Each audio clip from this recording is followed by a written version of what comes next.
Okay, good to go, I think. Let me see here really quickly.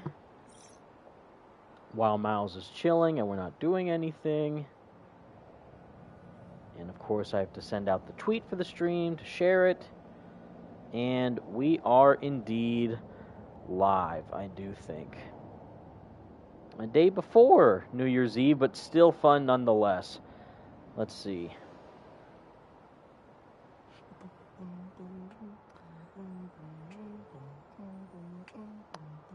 Miles hanging out like a boss, as expected.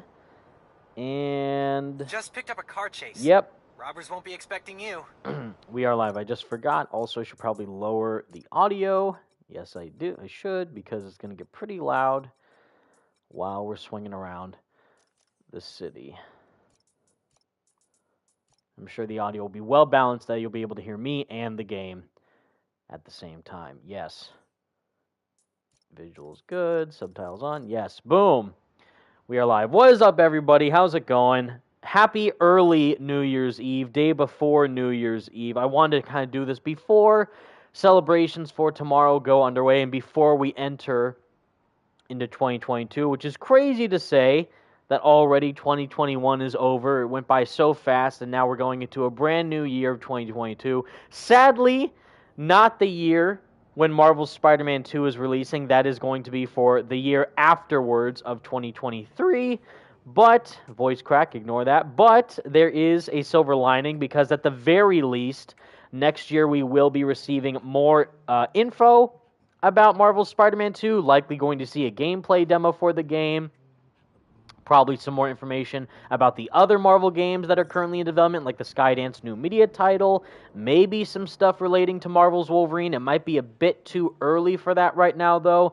Sadly, Marvel's Midnight Suns was delayed, but there is going to be likely more gameplay of that title, which some people are or maybe are not looking forward to. I, for one, love all types of games. It depends on which type of game it is, though, that intrigues me the most. Obviously, I prefer something like an open-world action-adventure game like Spider-Man versus a turn-based card battle-centric game like Midnight Suns, but that is still a Marvel game nonetheless. That is releasing in 2022, which would be cool to cover on the channel and go over for you guys to enjoy if you're interested. Knight's Edge, with already a £1.79 donation. Thank you so much. Is that Doctor Strange game still happening? It was never confirmed to be happening, but thank you very much for the donation, Knight's Edge. There was never a confirmed Doctor Strange solo game happening, but I think I know what you're talking about, is that a lot of people, myself included, and I know my buddy Carlos Escobosa, did want Doctor Strange to get his own standalone game developed by Remedy, the people who made the Alan Wake and Control games, which are incredible, and they would knock a solo Doctor Strange game out of the park. That'd be so amazing. JJ, please, we're in the middle of a conversation. Can you not interrupt me for 2 seconds? But while we're talking, and while I'm trying to share the stream, yes, there is a lot of cool stuff that is going to be happening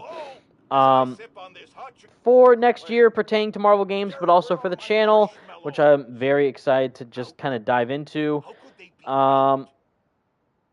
because I think it'll be cool to actually just either talk about these games, but also maybe talk about some other stuff relating to topics I like. If you guys don't know, I'm a huge Persona 5 fan, and there's some news that could be happening for that game that I could likely talk about. Also, of course, rumors due to Spider-Man No Way Home, even though I'm more of a gaming-centric channel. There could be some news about Amazing Spider-Man 3 happening, and obviously it was recently confirmed that Spider-Man No Way Home is the highest-grossing Sony film, not just Spider-Man film, but highest-grossing Sony movie ever made, which, I mean, wow, but also we kind of knew that was going to happen, that it was going to cross $1 billion regardless, but the fact that it made that much money is pretty wild. Yes, Demi LP, the Batman, also, yeah, that movie next year is going to be amazing with Robert Pattinson. I'm very interested in that movie, how it's going to turn out. And yes, now before we keep going, I will say hi to everybody, but I'm going to try and share the stream on Twitter before we continue. Let's see, really quickly. Happy early New Year's, everyone. Join me for the final live stream of 2021 to send off the year with a bang by playing, whoops, that's not it, by playing Miles Morales, PS5, with some exaggerated swagger, of course, because you can't have Miles Morales without the exaggerated swagger, and it's a winter-themed game. And while we did play Marvel's Spider-Man Remastered while talking about No Way Home, that's because it was a Peter Parker-centric story for that movie. Now, to celebrate the year in style, we got to send off with our boy Miles, because, of course, he's the best. Happily early New Year's, everyone. Join me for the final live stream 21% of the year of the bang by playing Miles Morales PS5 while discussing the future of Marvel games, my channel, and what to expect in 2022. Yes, again, big flaw with the PS5. You cannot, for whatever reason, simultaneously stream the stream that you're doing and then send out a tweet for it like the PS4 did. Biggest complaint that I have, especially since they're trying to prioritize streaming for a lot of people to use these next-gen consoles with. But, man, sometimes it's a hassle. All right, sorry about that. I'm done. Tweet sent, as you do. While that might not be super important, it still is a nice way to get the word out online for social media, even though I'm someone who desperately and aggressively despises social media. But yes, I do like to post out things for you guys, give my opinions on what's going on with the news for Marvel, but also just say, hey, we got a cool thing going on, and it'd be fun if you join.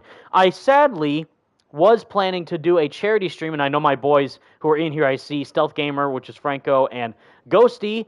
We were going to do a Among Us Spidey Squad stream. Sadly, one of the awesome members who wanted to do it with us, Joseph Whitty of the Whitty fam, who is amazing, and you guys should definitely go follow and subscribe, sadly has COVID-19, and he has a massive headache that he was dealing with a while ago, so we weren't able to coordinate with him and some of my other online buddies of Podcast Now, Degenerate J, Slick Moth, Iron Gen, Salvage, other Spidey Squad members. It was going to be fun to do it all together, just play Among Us as like a joke, but also we were going to do it to raise money for charity. Sadly, we're not doing it now, but we can try to do it early next year once Joseph hopefully is feeling better and we can kind of coordinate it in a different time and just get everyone on board for it because I think it'd be fun to do. And definitely leave a like, by the way, if you're just tuning in. Welcome. Happy early New Year's. Final video of 2021. Yes, I know, crazy. I did not post a video for like about a week because I was just enjoying winter break. But also there's nothing really to talk about. I mean, there's news of Spider-Man No Way Home doing great. Likely, what is it? The Amazing Spider-Man 3 is likely going to happen. And I don't know about Spider-Man 4, like with Tobey Maguire's Spider-Man 4, but Spider-Man 4 for Tom Holland, okay, and a car just went through a building. That's nothing suspicious. I don't know where this car is going, but he's definitely not following the road. That's a bad track to be on, sir. No, thank you.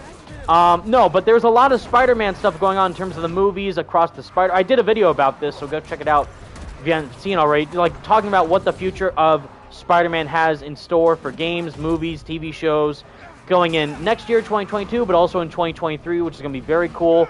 Of course, with Marvel's Spider-Man 2, the big thing we're all looking forward to.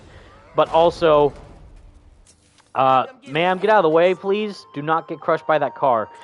There's a lot of, Spider-Man media. The Spider-Mania is happening with all sorts of cool projects, and I could definitely talk about them. I mean, I'm more of a gamer guy, but if you guys want me to talk about the Spider-Man freshman year show or the Spider-Man spin-off projects that are happening, like we've already kind of... I have talked about in some regard, like the Morbius movie or the, Venom 3 might be happening with the multiverse now because it might be indicated, spoilers at No Way Home, that Venom, Tom Hardy's Venom might be in the same universe as Andrew Garfield's Spider-Man. The Sony universe might be connected with his version of the character, which would be trippy, and I think actually would make a lot of sense, and it'd be great as a way to continue Andrew's story, because he's like, I want to fight an alien. So we've already talked about this in previous streams. But yeah, definitely have a lot more opportunities now that Andrew's back in No Way Home to continue his story in his own movies, which I think would be very, very cool to have fans enjoy and thoroughly immerse themselves in for Peter's story. But before, I didn't even look at everyone's comments. Welcome, everyone. Jerron Williams with a $2 donation. Got the Platinum Trophy for Spider-Man Remastered. Congrats, Jerron. Awesome. I hope you had a great time. What did you think of Ben Jordan's Peter? Apparently, that's a discussion that never seems to end. And it's funny, I never bring it up, but people on Twitter themselves bring it up out of nowhere. Like, oh, man, the face. They keep debating about the Peter face. So I'm just like, guys, I still prefer John, but the fact of the matter is that Ben is the Peter that we have now. So all we can do now is hope that Ben is improved by the time we see him in the sequel for Marvel's Spider-Man 2. And yeah, but Jerron, congrats on getting the Platinum Trophy. I hope you enjoyed it. Did you already play through Miles on PS5, or did you play through only the remaster? If so, I think you're going to definitely love Miles on PS5, because it looks incredible versus the PS4 Pro. Even though it looks great on my PS4 Pro, the visual difference and the DualSense inclusion as well is night and day. So that's great. But welcome, everyone. Prob by Reyes, Nick Victory Fire, Mr. Happa, All for One 2000, Game 2020 Online, my boy Ghosty, Mexi XS11, Next Gen, Soul Striker, Dimmy LP, Young Spider, Resident Evil Player, my boy Franco Greco, also known as Stealth Gamer 026. I'm gonna sneeze. Oh joy. Oh no. Oh, you know that feeling when you're about to sneeze and you can't? Oh, I just got that. I hate it. Oh no. Oh Jesus. Angel Salcedo, Spidey Vlogs, Victor Benitez, Comic Book King. I saw my boy Kyle was here. Kyle De Lorenzo, Code for Comics. I know he's in here somewhere. What's up, guys? What's up, Evan? Hope you're having a nice day and a great end of the year. You too, Kyle. You're awesome, bro. Thanks for joining in the stream. Hopefully you're enjoying your winter break, and just everyone else as well enjoying their own time off and enjoying New Year's with your family and friends. Staying safe as well, because COVID, hard to travel, hard to connect with others. My boy Blasty Games, Yellow Ranger 17, Shane Riddle, Patrick Kasemendetsi, I'm so sorry I pronounced that wrong, that was terrible, Keksmedi, Steely, RJ17, Twitter sucks, and again, my boy Franco Greco. What are your thoughts on leaks with the voice actors for She-Hulk for Marvel's Avengers? Yeah, that's not a leak. That's a confirmation. That was hilarious. So if you guys don't know, Franco was referring to the other day, this actress online responded to Miller, who you guys may know is a reliable leaker for Marvel's Avengers. He's leaked the game hundreds of times, pretty much, and he confirmed pretty much, like, oh, this particular actress named Kriza Bajos is going to be playing Jennifer Walters, a.k.a. She-Hulk, in Marvel's Avengers, the game. And it was like, well, that's not really confirmed. I mean, if you guys know, there was that huge data mine leak that occurred where there were indeed other characters in the game's universe to be said to be included in the game as playable heroes, but it wasn't officially confirmed. Even though it was leaked and data mined, it wasn't officially said by anyone at Square Enix or Crystal Dynamics, but the fact is that it is real, and yeah, Kriza Rajos is in fact going to be playing She-Hulk in the Marvel's Avengers game, which is going to be very interesting to see how her narrative is going to be fleshed out further into the story of either the Avengers taking down AIM or fighting Hulk, or not fighting Hulk, but fighting with Hulk and having him team up with the other characters, which I think could be very intriguing to see how everything is going to be meshed together into one singular story and flesh out the Avengers game further, even though a lot of people have probably given up on the game after Spider-Man was included, and that was kind of it. Like, you can't really do anything else with the character after she's been done and dusted, or after he's been done and dusted with the Avengers, and he's only exclusive on PlayStation, so that makes a lot of people a lot less invested in the game. With now how his story was there, he had an event, You got the iconic suit, and that was it. Like, there was nothing really else to do with Spider-Man's character in the game. And a lot of people are even mad now that there are not any suits for Spider-Man in the MCU for Marvel's Avengers. Luckily, they're in Marvel's Spider-Man Remastered, which is cool. The integrated suit or the hybrid suit and the black and gold suit are there as well in Marvel's Spider-Man Remastered only, not the PS4 version. But Insomniac never lets us down in terms of suits. But yeah, Marvel's Avengers, a lot of people are like, Square Enix, Crystal Dynamics, this is an easy moneymaker. Why haven't you included any really of the MCU suits for Spider-Man? Weirdly enough, they've done Black Widow. They've done the Infinity War suit. They've done her Black Widow movie suit. They've done her other Black Widow movie suit where she has the braid instead of the white suit. So it's printable money that they're missing out on, and it makes no sense because they already went the extra mileage to make Spider-Man an exclusive character that only PlayStation owners can play as. So they either took money from Sony or they, paid Sony extra to get him in the game, whatever how the dealings worked. But there's no freedom to do anything else other than, I would assume, include him in the game with his own suits and movesets and slight story, and that's it. But yeah, like, where's the MCU suits? Where's even the other movie suits that I'm sure a lot of people would play the game? Like, people would, like, I am not a suit person, but I know that literally there are people out there who would literally only play either Marvel's Spider-Man Remastered, or Marvel's Avengers with Spider-Man in it if they simply included the Raimi suit or the Amazing Spider-Man 2 suit or any of the MCU suits. People love their costumes. I'm not one of them, but it's an easy market to try and monetize, and the fact that they haven't done that yet for Spider-Man, I don't know if it's admirable of them to lay off on the microtransactions or stupid because they're not diving into it deeper. Like, I don't know which way to go, which is funny because, man, and right there, see, Insomniac, why, can I zoom in the camera? What's going on? Where's the FOV option? Insomniac, Marvel, the fact that you haven't made these yet, these Spider-Man plushies yet, is a crime. I want to talk to your brand manager right now, your head of merchandise. Just give them an easy screenshot of this game and just say, hey, do that. That would literally be a Christmas item that would fly off the shelves. And we haven't gotten it yet, and it makes me depressed. But, yeah, suits are a huge thing, and it's going to be interesting to see exactly where it goes. Matt0124 with a $20 donation. Thank you so much, dude. That is incredibly kind of you. I'm super honored that you're in the stream. I hope you're having a wonderful holiday season and have a happy new year as well.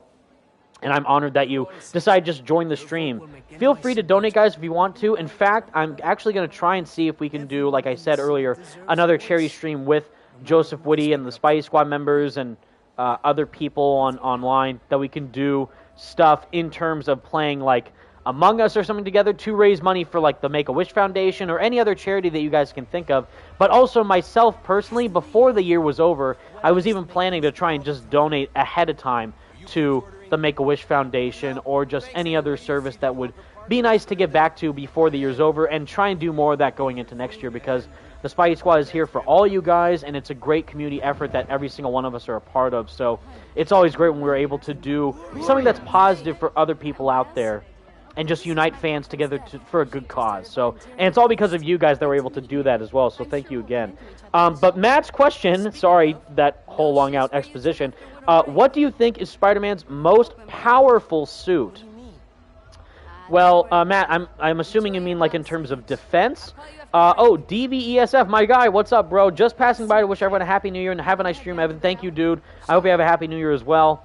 You're awesome, bro. Keep up the great work on your channel as well. Everyone go follow and subscribe to DVESF right now. He's excellent. He makes great Spider-Man gameplay videos, and you should definitely go check them out. Me, in terms of powerful suit, well, funny enough, as you see right now, I'm actually playing the game on a standard new game. I'm not playing it in New Game Plus, so all the suits are locked. So I need to play the different side missions and play through the game story to unlock some of these suits. But I think you mean like for Peter instead of Miles, right? So I guess maybe Miles could for 2. I guess like in this game, the most powerful suit would be the programmable matter suit for Miles because he has the extra like bulletproof defenses and he has the 4 extra metal arms coming out of his back to help him. So like logistically, like realistically, yeah, that's the most powerful suit. This woman's in my way. I'm stuck. I was trying to go through the alley to try and go because I know there's some art for the underground on the right side that we can look at. No, but yeah, for Miles, I would say the most powerful suit for him would be the programmable matter suit. For Peter, in like comics or just the game, there's a lot of them. So like for the game, I would say like in canon actually is the velocity suit because in the comics he's like the Flash when he has the velocity suit on. I was almost about to say the anti-Ock suit, but that's kind of just like an armor that's resistant to Doc Ock's tentacles. But in actuality, if you read the comic, the Spider-Man Velocity comic book, he actually goes like Flash-level speeds. Like, he's so fast that he doesn't break the sound barrier, I don't think, but he's like so fast that everyone else is slow around him, which is pretty much like the Flash as well. But like for Spider-Man to be able to do that at one point, at least in the comics, was really trippy to see. In the comics, though, like without the game and without canon in the way, just comic purely, probably the Iron Spider suit. I mean, it has armor, it has AI, it has the arms, it has jet propulsion, it has, you know, enhanced resistance to enemies during combat, and just a lot of very, like, defensive capabilities that the classic red and blue thread suit doesn't have. So there's a lot more depth to that suit or any of the other spider armors like the Ends of the Earth suit, the Silver Spider armor, you know, the Mark I Spider armor, or even like the Fear itself suit, which I'm not a fan of, but it has like the Asgard gauntlets and stuff like that when it has like magical aspects to it. So there's a lot of them, but that's the fun part. Patrick, I'm a big fan of it. Dude, thank you. I'm a big fan of you. Just people coming in saying hi. That's incredible. So you guys are the best. But yeah, there's a lot of variety in terms of his wardrobe and how often you would see Peter wear like a classic standard suit or like some armor or something else. Young Spider, Evan, I started playing Guardians of the Galaxy, the game, and I'm having so much fun. Would you say the game is a 10 out of 10? Well, Young Spider, have a great time. It's an awesome game. Guardians is excellent. Watch my review for the game if you haven't already, but I guess my main number point here for Guardians is that, yeah, it's awesome. I would give it an 8 out of 10 simply because there's a lot of great aspects of it, but once you play it, that's it. And the element of like choosing stuff as Star-Lord, like you can choose which dialogue to say in certain moments, it really doesn't matter in the grand scheme of things, like a Telltale game or like a Quantic Dream game, where there's like several different endings. There's really not in terms of Guardians. Like, oh, if you say this one thing to Rocket, all the Guardians will die or something like that. Like, no, that doesn't happen. So it's like the lack of impact with some of the choices could have been improved a little bit. But other than that, the game is gorgeous. The soundtrack is amazing. The characters are brilliant. And it's a really, really fun time. And I highly recommend anyone who has not played the game yet or like skeptical because Avengers was bad. No. Guardians was the game that Avengers should have been. And I highly recommend that everyone goes and plays it because it's awesome. Michael Courtney Vlogs, what's up, bro? Hey, Evan, what do you think? Who would win, Iron Man or Captain America? Also, I got the Guardians game too and are thoroughly enjoying it. Great. Man, I mean, that was Captain America Civil War, right? So, Captain America won in the end because his resolve was stronger than Tony's, and his moral values was just more like, you know, stronger-willed, I would say, but they're both great, and, I mean, Iron Man gets a few good licks in as well, but also in the comic, not just the movie, but yeah, the Civil War comic book, Iron Man, you know, has a really intense, both of them, Captain America and Iron Man, have a really intense challenge with one another. So if I would say logistically, like in reality, because he has the enhancements of the suit, maybe Tony as Iron Man will win over Captain America, but Captain America also has the super soldier serum, so I mean he can take a lot of hits. So it depends on who has the stronger resolve, I would say. Which goal would be more admirable for them to fight for. You know, what are they fighting for? Who are they fighting for? I would think is the winning factor here. Whoa, boy. Gotta avoid these attacks. Oh, boy. There we go. Oh, this guy just dropped right in front of me. Great. The swing in the game is so good. You can tell Insomniac improved so much from its previous game. It's insane. Yeah. It didn't have automations and be more physics-based. Exactly, RJ17. Totally right. I couldn't agree more. It's going to be crazy, you know, and this was a cross-gen spin-off game, not a full-blown sequel. So it took them less time to make it, but also that it's still using the same base mechanics that are inputted into Spider-Man PS4, which is the interesting thing about this is that in the sequel, it's going to be only on PS5, and it's a sequel, so they're going to rehaul probably a lot of the mechanics that they set forth in the first game and just improve it going forward in terms of how they're going to make Peter and Miles' traversal more upgraded in the sense that there's more mechanics and inputs included into their main styles of swinging, which is going to be so cool, and how they utilize that. And again, anyone who's wondering, I definitely think that we're going to get a, you know, gameplay demo next year, but I definitely think it's going to be like a while until we see it, sadly. Kind of like how we had to wait a while for the first gameplay demo for the first game in 2017, where we got it in June during E3 2017 when PlayStation was still attending E3 and when E3 was kind of still a thing. So now I think we're going to get a state of play from Sony that's going to obviously show more of the game, but maybe show other their exclusives like Horizon Forbidden West and God of War Ragnarok and something like that. We might get a state of play even before June, because Horizon Forbidden West comes out in February of 2022, if I'm correct. So there's a lot more, you know, room for them to market not just Horizon, but also other games that are coming out for PlayStation in the future. And like, hey, Horizon Forbidden West is one of them. What's coming after that? Oh yeah, you know, there's God of War Ragnarok. There's a lot of cool other stuff coming out. What's next? Oh yeah, Marvel's Spider-Man 2. So like, that's the big one that we're all waiting for, of course. But I'm also excited to see what other titles PlayStation is developing in their own pipeline besides just the Marvel IPs. So I think it's going to be cool to see what that could be. Let's see. Anyone's comments I'm missing? Because I go off tangent. Tinkerer, what's up, Finn? Spoilers, I guess. Yeah, Franco, imagine we get a glimpse of the PS4 Pro clip like from Spider-Man PS4. Yeah. What Franco's talking about is that if you guys remember that little 30-second that we had to wait. We waited for like half a year, and then we waited for another half a year where we got a little 30-second slight glimpse of Spider-Man PS4 in 2016, I believe, running on a PS4 Pro, which is the new console that was at the time released that was like the best version of the PlayStation you could own was the PS4 Pro, and seeing the graphical differences of the first trailer that we saw of the game compared to the PS4 Pro little 30-second clip, which literally wasn't even like, that was nothing. It just showed Spider-Man's New York City street with citizens walking and Peter's like perched on a flagpole, and that was it. They had nothing else for a whole half a year. Yeah, Franco, we were starving during those times. Time flies. Exactly. Can you believe it's already been 5 years since 2016? I can't. That's nuts. Oh man, it's painful waiting that long. But now it's like, at least now we had the funny thing is, now at the time we had no game out. You know, there was nothing really out like that because we had no other Spider-Man game to really satiate our desire to play a AAA Spider-Man game like that. Only they were like the Batman Arkham games, but that wasn't Spider-Man, that was for Batman.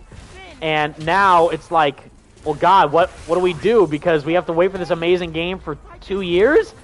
And we didn't even know it was going to be 2 years because they didn't confirm the year when it was going to release. Like, how long do we have to wait for this thing? And it's like, well, we're going to release it when it's done. It's like, no, please don't say that. Like Spider-Man 3, you know, when people have problems, they talk about their problems. We can work it out. And it's like, what's the problem here? Oh yeah, there's no freaking release date for Spider-Man PS4. Now, again, we have 2 games. We have, well, 3 really. Spider-Man PS4, Spider-Man Remastered, and then Miles Morales to keep us occupied. So I am fine waiting. It's just that for me as a YouTuber, it's like, oh God, I gotta talk about something in the meantime. So it's like, what can I talk about? Well, we can stream the game. I don't know what else there is though. We could play, you know, I've already played all the other Spider-Man games. Again, I can talk about the news for the movies, but I'm not really a big movie guy, and it was kind of obvious that No Way Home was going to make $1 billion because, duh. But it'll be interesting to see what the future is for Tom's universe and his story and all that, so it'll be fun to see what's going on.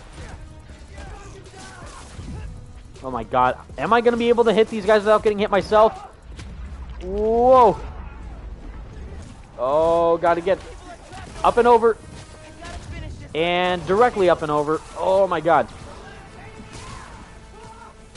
Can I get this combo without getting hit myself? I think I'm close. Oh. Whoa. Oh. Getting a little close to that max combo reach. Oh. Oh, I got shot. Oh well. I tried. You get a bomb to the face though for breaking my combo. Alright, let's see, before we start the giant bridge destroying event. Any other comments? I'm trying to throw this guy off the bridge or web him to a wall or something. Bye! Oh my god. Well that was it.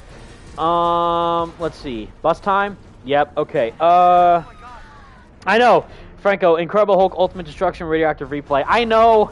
I gotta set up my PS2 again to finally play through that game. But man, I think the last Radioactive Replay I did, well, I know it was for like Spider-Man 2 Enter Electro, but when was that? Was that 2018 or 2017? I think it was 2018 because that was the same year that Spider-Man PS4 came out, and that was like the final game to play through before, you know, the game released. And it was like, oh man, you know, Spider-Man Enter Electro, the freaking the levels with what is it? The airplane? Oh my god, the airplane hangar level. Do you guys remember that one? Oh my god, I could not do that as a kid. I was not even capable of doing that level because it was so hard for me to steer the plane, or you had to like web the propellers on the plane in a certain way. And doing that in the Radioactive Replay, I'm like, I got this now. Like, I prepared ahead of time. Like, I tested myself. Like, I know exactly how to handle this so I don't look like a total idiot. But, like, okay, I got it. Great. And that was it. Oh, man. Let's see. Commando Rex. Evan, how about Midnight Suns and 2 DC games coming next year? That's right. Yeah, I mean, shout out to my boys in the Gotham Knights gang. Slickmoth and Degenerate J and Iron Jin and Salvage and Luke Wayne. All those amazing guys. Go follow them, support them, because they definitely deserve all your support. Because they care, well, they care, and they are more knowledgeable, is what I'm trying to say. They're definitely way, like you would say I'm the Spider-Man channel, right, for the games. They're the DC, Batman, Gotham Knights channels for those games. They know way more about the characters, way more about the lore, way more about the ins and outs of what's going on in the development side of the pipeline for Warner Bros. Montreal and Rocksteady with Suicide Squad Kill the Justice League. I've gone on record as well, so I'm probably not the best person to talk about it. I'm not really excited for Suicide Squad Kill the Justice League because I'm worried it might be like Avengers again. But also, I'm just not a fan of the Suicide Squad as a group. Like, they're cool, and they have 2 movies somehow, and I really like Harley Quinn. But, I don't know, it's like, it's a very kind of weird premise. And it could be really funny, because the Guardians of the Galaxy game was absolutely hilarious. And that game was, one of the strengths of that game is because of the writing and the script. But, I don't know. I have to wait and see. I'm not sold yet on, the premise of the Suicide Squad game, killing the Justice League. I think Flash actually might die for some reason, because he's really shown a lot in the trailers, and I feel like somehow he actually might die as one of the members, but Superman's not going to die because he's freaking Superman. Wonder Woman doesn't look like she's controlled by the Brainiac stuff, so she could be an ally for the Suicide Squad at one point. Green Lantern will be interesting. I don't know if Batman's alive because that is set in the Arkhamverse. So we don't know if like they're gonna expand on the ending of Arkham Knight and analyze that for like, hey, Batman actually is alive, surprise, and then they just save that as like a post-credit thing. I don't know. By the way, this scene's excellent in Miles Morales. What the reflection of what happened last year during 2020 into this game was astounding. In terms of just showing that into a game of this scale and scope is great. And the detail in the suit's insane.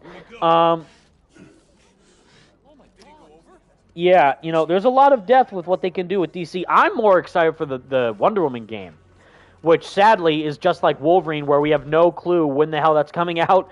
We only got a short CGI trailer of the game that's like 30 seconds long and no release date. It's like, hey, there's a Wolverine game in development and there's a Wonder Woman game in development. That's kind of it. Like, and at least we do know, like, there was info about the Wonder Woman game, and I made a video about it. But it's like, well, what else? Like, you know, what we got to wait like years now to see more of that? Like, come on. So that's painful, but Wonder Woman's an excellent character, and I think Monolith are going to do an excellent job for bringing her to life in her own story and universe. And it's already confirmed to be better than, well, I mean, they're all open world, actually. They confirmed that Suicide Squad's open world, Gotham Knights is obviously open world Gotham, and yeah, the Wonder Woman game is actually a single-player action-adventure open-world game. But I was going to say it's already a step above, like, Avengers, because they confirmed exactly what Wonder Woman is. Like, hey, here's the trailer for Wonder Woman, and you don't have to wonder, pun intended, what the game is about. You already know, like, hey, there's a Wonder Woman game. What's going on in that game? Oh, yeah, that's right. Monolith confirmed. It's single-player, check. Action-adventure, check. Open-world, check. So there's a lot of depth to expanding on the genre that it can be, just like Spider-Man, just like the Batman games, or at least more specifically, the Batman games post-Arkham Asylum, because Arkham Asylum was not really open world. It was more of like explorable hub world on the Asylum, or on the Arkham Island, per se. So I guess you could count that as open world, maybe, for an area of an open world, sort of. But yeah, I would say, like, it's going to be more open world than you would expect for the other games that we've seen from, you know, recently. Like, Avengers is kind of linear. Guardians is extremely linear. Spider-Man's open world, though. Wolverine, we don't know yet if that's going to be open world or not, but it could be cool if it is. We'll see, though. I wish they actually would, like, the Wonder Woman game is even a step above Wolverine right now, because Wolverine, we have no idea if it's going to be open world or not. Wonder Woman, it's like, well, is she, because she can fly, so it's like, is she going to be able to fly or use the invisible jet, which she better. And it's like, how's that going to work in terms of exploration and tactics for gameplay? And it's like, what's going to happen? Like, oh, she is. She is going to explore in an open world, which is pretty sweet. But yeah. Spider-Man, you always mean the other one. The other one, John Bubniak. I mean, Peter Parker. Yeah. That's the one. Oh boy, copyright. Here we go. Okay, I'm gonna try and talk over this as much as I can. Let's see, Arisa Asalat. What other hero do you want to be in the Insomniac universe? Well, we already have a lot of them confirmed. Like, Avengers exist, the Defenders exist, because Daredevil, Luke Cage. We don't really know about Luke Cage, but we know Iron Fist. You know, Rand Industries is there. Daredevil's there. You know, Miles exists, of course. Guardians might not, but like, and if they do end up confirming that the Wolverine game does exist in the same universe as Spider-Man, then that's going to be pretty darn cool to see how they can connect into the Insomniac verse. Like, are we really getting finally my dream come true of the Marvel gaming universe come to life, like the MCU, but into game form? Like, they already confirmed that even though they're both published by Square Enix, the Avengers game and the Guardians of the Galaxy game are not in the same universe. They're two separate universes, which is interesting why they chose to do that. But yeah, both Spider-Man, Miles Morales, and Wolverine are all developed and published by Sony and Insomniac. So unlike Guardians and also New Suit, that was hype.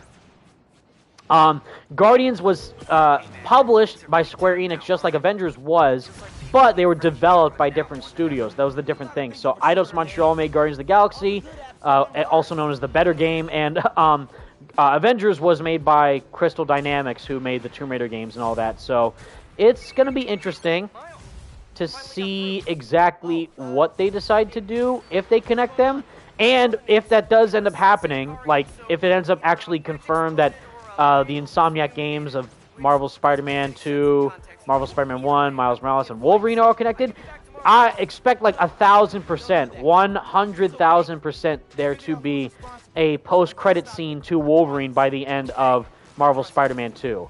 Like, that's not even a question. Like, if that ends up happening, which I feel like it's getting more and more likely that it is going to happen, then yeah, definitely, like, see how they decide to connect the universes, maybe connect the stories into future games, and see exactly, like, oh, are we going to get a Spider-Man and Wolverine team-up, either in Wolverine or, like, in Marvel's Spider-Man 3? Because I don't think we're going to get that in Marvel's Spider-Man 2, since the main focus of the sequel is going to be Peter and Miles working together finally as Spider-Men, you know, because Peter had his own game and the DLC, and then Miles just had his own game as well.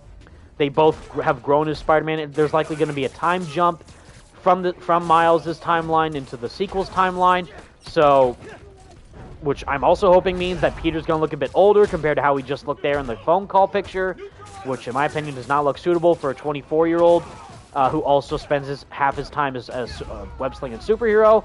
So, yeah, they're going to make some adjustments. Same with Miles as well, who's going to be older in the sequel too. And they have their different costumes as well, with the classic suit for Miles and the advanced suit 2.0 getting more polished and a little adjusted in terms of their visual designs.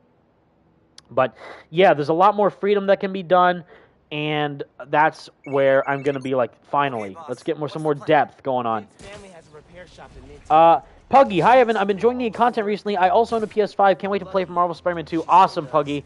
Thank you so much for your support, it means a lot to me, and I hope you enjoy your PS5. Play through, like, for anyone, by the way, just not Puggy, but also anyone who is owning a PS5, who's lucky enough to own a PS5, play through my suggestion. I would say, like, so you just got a PS5 on Christmas Day, for example. If you're lucky enough to own one, you got it, you have all these games. Which ones do you play first? Well, first of all, play whatever game you want. Don't take my opinion. But for Spider-Man, I would say, for me, like, my recommended suggestion is that you first play the remaster with the Ben Jordan Peter Parker character model, and then play Miles Morales on the PS5 and see how you think the difference holds up. Which, yeah, playing the game 60 FPS, ray traced fidelity mode, and then the DualSense as well just adds a whole new level of depth. But again, it still looks great and runs fine on my PS4 Pro that I still own. I'm not that limited edition Spider-Man PS4 Pro that I own is not going anywhere. Let me tell you that. And if anyone tries to take it from me, I will probably find you and hurt you. I'm kidding, but like, literally, if someone took my PS5, trust me, I would be heartbroken. It's like, my God, it's already a hard item to come by, but like, man, it's just right now I just own the simple white PS5. But if someone somehow broke into my house and found the PS4 Pro with I have the limited edition red and white advanced suit PS4 Pro. If someone took that, I'd be like, okay, I am going to hurt whoever took this in the most horrendous way possible. Like, whoever decided to do that has no soul. But yeah, for PS5, it's like, I'm still not a fan of the design of the shape of the console, but I definitely am interested to see, like, maybe next year we could get like a what is it, like a PS5 Pro, for example, like, see what they could do in terms of, like, just enhancing the console more or making it smaller or a certain different shape or whatever. It'll be interesting to see how it progresses down the line. My boy Kushu, yo, I've been popping in to say hello in the middle of my Psychonauts 2 recording playthrough. Well, dude, have fun with Psychonauts 2. I love the first Psychonauts. And thank you very much for joining. I hope you have a great time playing the game, and thank you so much for just tuning in. Coda Comics, if Evan's PS4 is gone, get ready for a world of pain. Yes, exactly.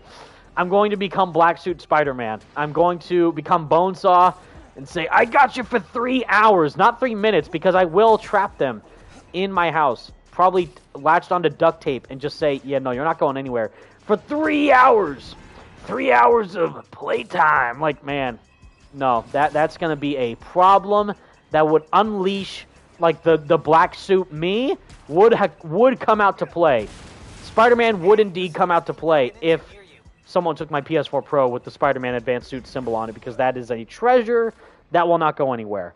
Let's see. I'm sorry, I know I'm missing a lot of people's questions.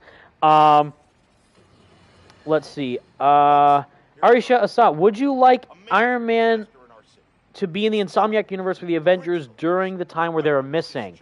I think you mean, yeah, missing in, like, the first Spider-Man game, like they weren't there. Well, it's already confirmed, like, they're separate universes. It just so happens that the Avengers in the Insomniac verse are also on the West Coast, just like the Square Enix Avengers. Which I feel like for some reason, like, little tinfoil hat conspiracy theory. I honestly feel like they were planning to connect both those games. But either Sony got in the way, or just some legal matters occur with the development process, or whatever. But, like, it's just so coincidental. Like, oh, the Avengers in the Insomniac game are on the West Coast, just like the frickin' Square Enix Avengers are. But then they probably like, well, we dodged a bullet because the game sucks. But they were both in development for a while, so it's like they really didn't have like a back and forth with Marvel games. Like, hey, what if we connected these two together and see how that works? So I don't know, like, how that could work in terms of just expanding the universes, but it's going to be interesting to see exactly how they could have implemented the Avengers in the Insomniac universe's story for Spider-Man, and see if that would have impacted his connections with other characters in the universe. Unless now, like, hey, well, we got Spider-Man and Wolverine, so now that we're going to be connecting them. And also, this guy is just, wow, hanging out with the trash, as he deserves. He also didn't just knock down, he just fainted in the dumpsters, which is hilarious. I don't know, like, there's a lot more interesting elements that they could incorporate with expanding the Marvel Universe, expanding the Insomniac universe, which is hilarious, because I've seen this, like, take 100 times online, like, huh, wouldn't it be hilarious if Insomniac made an Avengers game? It's like, well, they already made one that lost them $37 million in development costs. That's a fact, by the way. So it's like, I don't think they would want to do it again. But if they somehow did, because remember, which is hilarious, they actually are making a multiplayer game. Remember that. Insomniac is, in fact, confirmed, not a rumor, it is confirmed by them themselves, that they're making a multiplayer game, as well as Marvel's Wolverine, as well as Marvel's Spider-Man 2, as well as the Skydance new Media Marvel game, which may or may not be Daredevil or Ant-Man. I have no idea. Or Fantastic Four, who knows. But Marvel Games is on fire. I can't wait to see what the future of them are going to be. And it's going to be interesting to see, like, hey, well, remember that Spider-Man game that Insomniac made that was good? Well, the Spider-Man and Avengers also exist, guys. Don't forget about us. It's like, I don't really want to think about that version anymore, Square Enix. Sorry. But it's like, yeah, you know, like, now that they have Spider-Man in the remasters, Spider-Man and Miles, and the sequels being made to, like, what are they going to do with future titles like Marvel Spider-Man 3, Marvel Spider-Man 4? Like, are they just going to keep making Spider-Man games, or would they stop at some point to do something else, like a Sunset Overdrive 2, or a brand new IP, or another Ratchet and Clank game? Or that's like way too down the line, though. Like, I'm thinking like 10 steps ahead, though, instead of just like what's happening next year. I'm thinking about like 5 years down the line. So that's probably too much on me to handle, but it's still cool to get you thinking, like, well, wait, what's the future of Insomniac going to be? Are they now just the Marvel Spider-Man studio, or are they going to be making some other stuff? And I just died. So, depression ensues. Yeah, but it's going to be, you know, cool and compelling to see how the growth is going to continue with the narrative occurring for Miles and Peter in their own games, and also just allowing them to grow further into their own titles, which, crazy, are still only on PlayStation for these amazing Spider-Man games, not related to Andrew Garfield's game universes, but just the fact that Spider-Man still has a great legacy on the PlayStation platform in comparison to, you know, other platforms, in the sense of, like, these newer, modern-day Spider-Man games. Not the older ones, which are multi-platform, like Web of Shadows, or the movie tie-in games, or Shattered Dimensions, or any of the Beanox stuff. But yeah, now it's like synchronized, like Spider-Man and PlayStation together are one and the same, pretty much.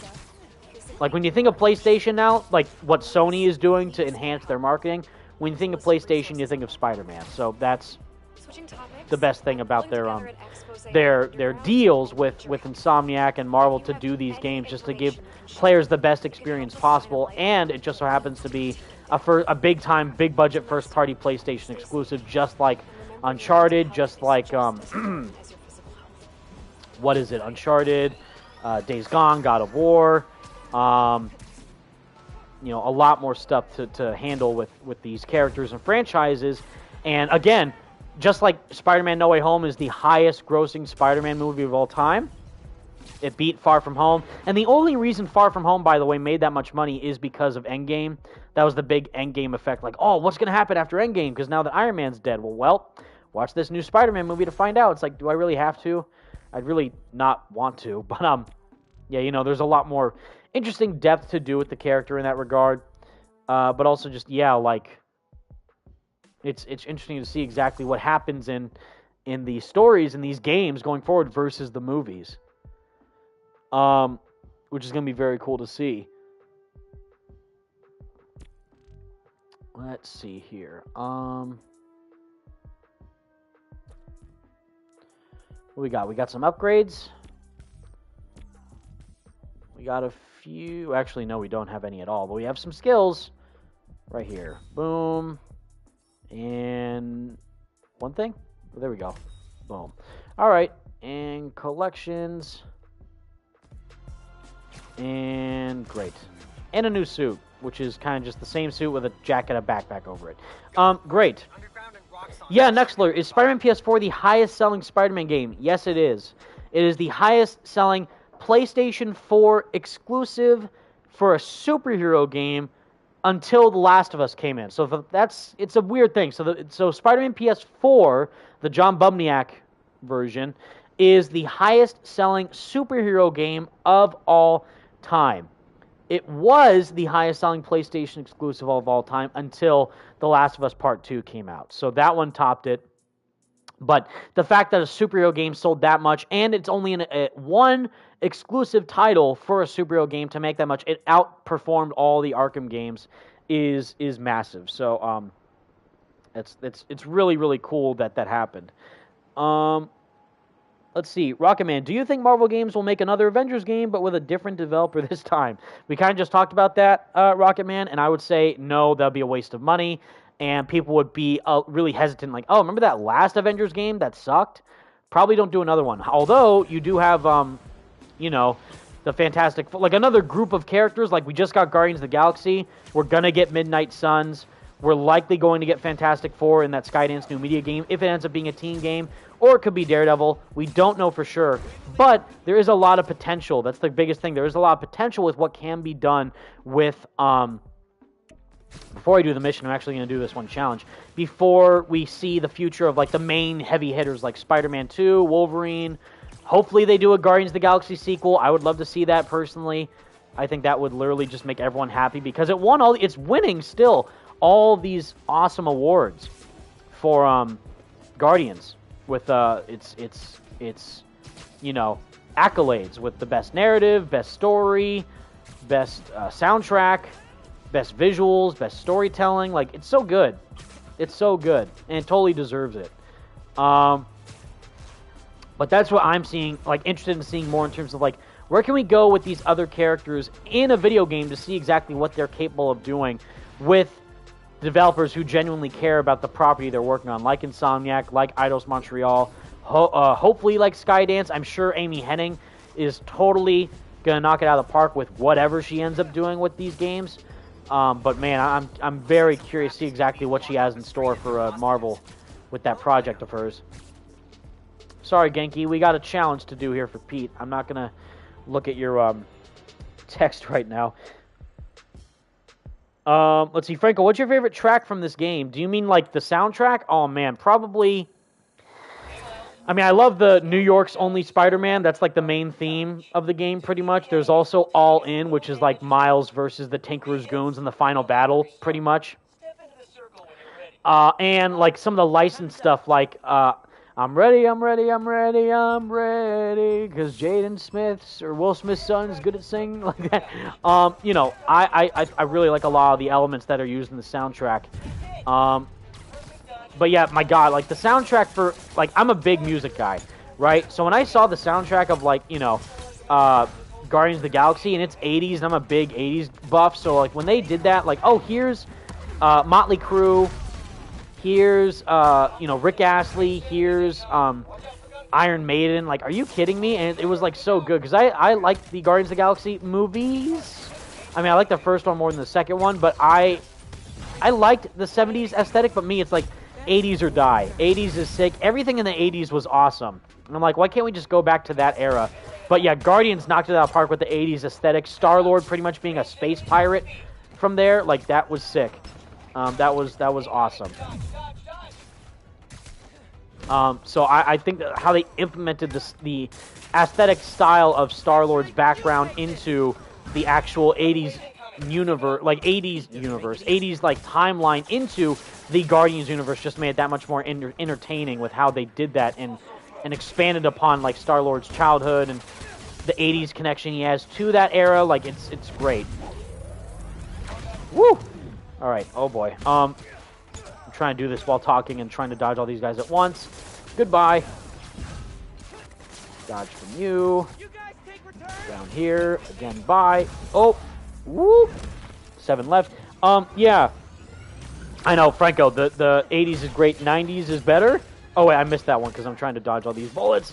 And I can't look at the chat while also doing this at the same time. I'm really bad at multitasking when it comes to this, but I should probably be better at this by now. Man, but yeah, I mean, God, like, the 90s is sick as well. I mean, well, Metallica and Megadeth as well, like crazy 80s and 90s bands. But like when Metallica made, I think, well, Master of Puppets came out in the 80s, but I'm thinking of, God, there's this one, oh, wait, is that Enter Sandman? Was that 80s or 90s? That might have been either early 2000s, I forget, but Enter Sandman, because we heard that in, the Midnight Suns trailer. That's a great song, too, by, Metallica, and it's excellent. Gold medal. As you do. No problem. Let me look back at the chat. I'm so sorry. 80s is a much more of a banger than 90s music, in my opinion. Yeah. Yeah, Franco. I mean, 80s just hits so hard. One hit KO? Gotta try that out. Let's see. Yeah, Bulldozer. 80s music was the equivalent of gaming in the 2000s. No matter what genres you were into, there was no shortage of options. Exactly. Exactly. Sorry, JJ. We're going to skip you. Oh, but you can still listen to them in the menu. That's sweet. That's right. That's right. Enter Sandman was in the 90s. So if Midnight Suns is going for like that dark gothic, you know, aesthetic, some grunge 90s music would be perfect for that setting.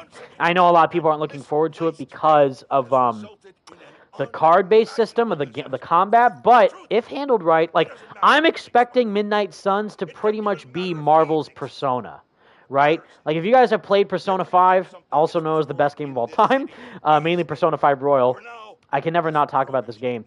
I'm pretty much expecting it to be like that in terms of its combat style and mechanics of storytelling, but for Marvel. It's just now instead of, like, turn-based, they are doing turn-based, but it's with the card stuff as well. But they promise that there's not going to be any monetization elements to that. So I'm hoping they stay true to their words. So we'll have to wait and see with that one. But yeah. But I'm keeping my fingers crossed. I mean, I love Marvel games, and this is a big console release too. So PS4, PS5, Xbox One, Xbox Series X. So they're trying to go all out. PC, I think, as well. Probably Nintendo Switch. I mean, it is a AAA game because it's being made by a big studio of Firaxis, and 2K is the publisher, so it's a big game. But is it on the same scale of Spider-Man Miles Morales or Spider-Man PS4? No, I don't think so. But it could be good for what it is. Something to pass the time until Spider-Man 2 comes out, you know? Like, Guardians, though, like, I thought that's how I was going to feel about Guardians of the Galaxy. Like, oh, there's a Guardians of the Galaxy game. Cool. I can play that in the meantime while waiting for Spider-Man 2. And well, I did. Like, it was an awesome game. I'm like, no, this game is actually, like, my game of the year of 2021. First, it was Persona 5 Strikers, which came out this year, which is also another amazing game. But then it was Guardians of the Galaxy. Like, wow, that actually slapped. Like, that was awesome to see what they did with Guardians and the storytelling for that game. And, like, okay, spoilers for Persona 5 Royal, which is a game probably none of you have played except me. But Persona 5 Royal and Guardians of the Galaxy's story are pretty much almost identical, like, in a way. Like, there's a character in Persona 5 Royal called Dr. Maruki, and he's pretty much like the, what's the name? The Celestial... No, that's Mantis's name. What's, the name that they give Nikki as the head? The matriarch. So Dr. Maruki is pretty much the matriarch in Persona 5 Royal. Like, he can make your wishes come true. So in there, like, they have the promise with, like, oh, you know, Nebula's alive for Gamora. Peter's mom's alive for Peter Quill. Drax has his family. Rocket has the Otter girlfriend, Lila, right? And Groot has other tree people, I think.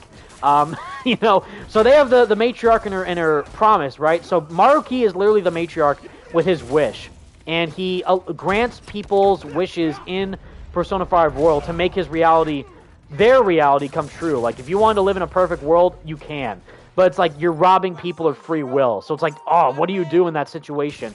And that makes for such a good dynamic back and forth. Like, I love stories like that. Like, there's a moral conflict that's actually not a bad thing. Like, wait a minute, this guy's kind of right. Should we listen to him? Like, I don't know. So, I love it. I love it. I love what they did with Nikki's character. Who is she? I think she might be from the comics. Because, like, Insomniac made Finn, like, Phineas Mason is the Tinkerer in the comics.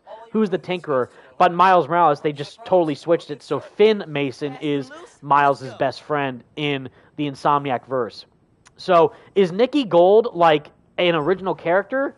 Or is it a character from the comics? Because I don't know for sure. But if it is an original character, then it's literally perfect narrative implementation for her story. Ooh, boy. This one's really hard to do because you gotta go fast. Just like Sonic, baby. They want you to, like, wall run off these walls, but swinging is faster. And this one's the hard one because you gotta web zip up, but then you gotta make turns. And then you stop. Why did the momentum just cut off? Because I'm going, like, I'm zigzagging while trying to go up forward. Boom. Oh, I still got gold. I literally got gold. 32 seconds on the dot. That's sick. Yeah, RJ17, dude, Insomniac just knows how to make suits. Miles' suit looks beautiful. I'm so excited to see how the black suit will look. Oh, RJ, yes. RJ.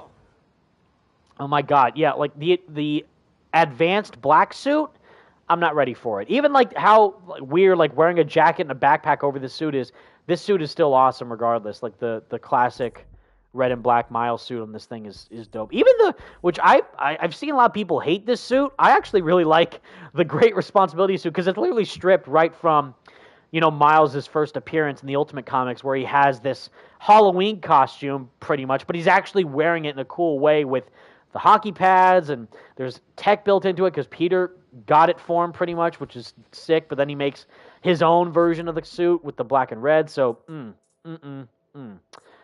that's dope. Good storytelling and good suits. Yeah, that's a pro gamer move right there, ladies and gentlemen.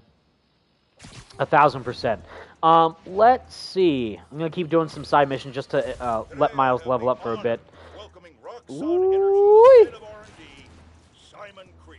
Oh, JJ, why'd you invite this clown onto your show? I don't want this circus invading our space. Let's see, Fallout. In Spider-Man 2, Peter better have a new haircut. Yeah, for Ben Jordan's model, I would hope so. I would certainly hope so. I mean, when we see Ben Jordan in the sequel, again, the thing is, and I brought this up on Twitter, I brought this up in my review for the remaster, is it's not that hard to understand why John Bubniak looks better in certain scenes versus Ben Jordan, because the base game was made for John and his model in mind. Ouch. Okay, I hit nothing, but cool. There's a crime right here. I think John looks better in the majority of the scenes in the PS4 game versus the remaster with Ben, but they had to remap John's face with Ben's for the remaster instead of just doing the scenes from the ground up with Ben. Just like a lot of people say, oh, Ben looks 1,000 times better in Miles Morales versus the remaster. I disagree. He looks exactly the same as how he does in the remaster versus the Miles game on PS5 or PS4. It's just that now he's in, like, the Spider-Man suit with the mask off. So, and you only see him for that one scene and the flashback sequence in the science lab. But in the sequel, again, it's a PS5 exclusive. They're not going to have to worry about cross-gen stuff to worry about, like, you know, making compatible with other people. They're going to be fully reliant on next-gen tech. They're going to have all the assets needed to fully utilize Ben's model from the ground up, starting with him instead of John. So I'm assuming by the time that Ben is fully utilized in Marvel's Spider-Man 2, he is going to look 10 times better than how we saw him in the remaster. So that's my final say on it. I'm not trying to hate on Ben or John or whoever.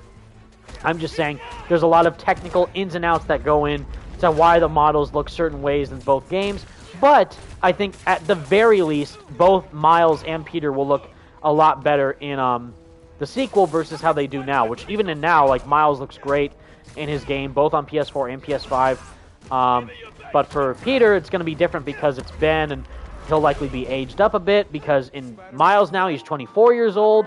So in the sequel, he could be 25 or 26, depending on how big of a time jump they decide to go down. So there's a lot of factors, narrative-wise, technology-wise, graphic-wise. So I'm optimistic. I trust Insomniac. I still prefer John, but I'm willing to give Ben a shot, especially knowing that we likely can't change it back to John because they're sticking with Ben for the sequel. But that's neither here nor there because I'm very excited regardless because we're gonna fight freaking Venom no matter what. That's the main thing. That's the one thing I care about the most is that we're gonna fight Venom and play as Black Suit Spider-Man in all likeliness in the sequel, which, yes. Give me that, please. Need that freaking suit ASAP with the black suit, advanced black suit, and just, go all the way. Nextler, $5 donation. Thank you so much. Is just me, or does Peter look younger than Peter? I think I know what you mean. Is just me, or does Miles look younger than Peter at times with the new Ben model?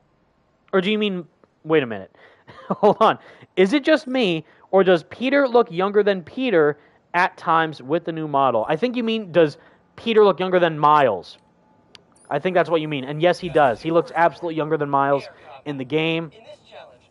And I'm assuming that, again, in all likelihood, it might be brand synergy with trying to connect the Tom Holland aesthetic with Peter, since the movie, No Way Home already took so much from frickin' the game.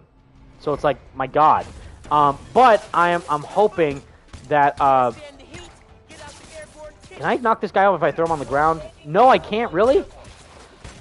How do I take him out? Just keep punching him, I guess? And air takedowns, too, right? Can I get you up in the air, sir, please? I haven't taken out a single guy yet, and I need 5 to at least get bronze. Yeah, I am wondering about how they're going to, make Peter more visually matured in the sequel because of, elements pertaining to Tom Holland's current stance in the MCU, but also I really hope it's not just because of Tom Holland and that they want to make it for actually making it look like Yuri.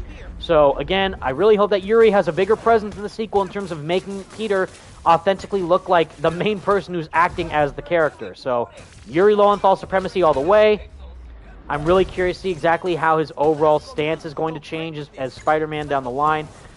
With his acting performance, like in the serious scenes with Venom and Miles and all that, so that's going to be very cool to see. I got 8, I'll take that. Very nice. Yes, Gabriel. Benti Volgilo. I'm so sorry if I'm pronouncing any of it wrong. Can't wait to see Marvel Spider-Man 2 gameplay in 2022. For sure, we're going to get that, again, either on a state of play, like, earlier in the year, to coincide with Horizon Forbidden West and God of War Ragnarok and other stuff to promote for Sony. Or, yeah, they could show, like, a state of play in the summer, like their big summer showcases. Hey, Spider-Man 2 is coming. Like, oh, man. That'll be a big draw. Franco, hey, bro, do you mind if you can answer the Deadly 8's question? Oh, no, sorry. I totally missed it. What was it? The Deadly 8, I apologize. Evan, do you think it's possible that Insomniac will do a Miles Morales game again with Venom, meaning introducing him in Spider-Man 2 and make a solo spin-off game for Spider-Man 2 and Spider-Man 3 like Miles? I see. So, like, you want, like, Venom PS5 or, like, Marvel's Venom PS5? Like, I mean, you know how much money that would make? Oh, my God. I mean, who knows? Like, if they do not make Venom playable in Marvel's Spider-Man 2... then yeah, I would say definitely make a Marvel's Venom spin-off game. Why not? Why the heck not? People would die to see that. He already has shockingly enough, 2 standalone movies. So, and the only time we got to play as Venom really was in Ultimate Spider-Man, and I guess you could also say Marvel Nemesis, and the Maximum Carnage side-scroll beat-em-up game, but that kind of doesn't really count that much, in my opinion. But, man, there's a lot of depth. Yeah, like, if they do, you know, Venom in the sequel, and he ends up being a character that's, like, a threat, and, like, what they do with him in the story, like, what if he dies or something? Like, I have no clue. If Harry's Venom or is Eddie Venom, I have no idea. I really hope it is still Harry as Venom and not they don't go the Eddie route, because that's what they established in both the games. So, man, that's going to be, oh, yeah, that's right. Resident Evil player, what about Friend or Foe? Also known as the best Spider-Man game of all time. Yes, Friend or Foe Supremacy. You'll love to see it. Yeah. That'd be great if they did that.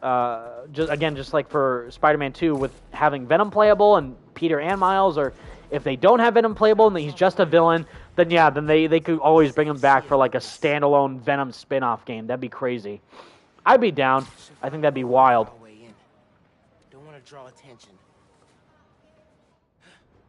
Sorry, Miles, I cut off your dialogue. Yes, that would be nuts, and I would be totally down for that.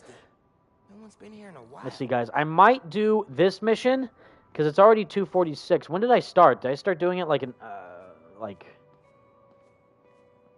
I don't know how long I've been streaming for, but I'll try and see if I can do this mission and maybe a couple more side stuff, and I might log off. There wasn't anything he couldn't fix. That's right, Miles. He said one of these used to belong Except to Alice and Blake. his relationships.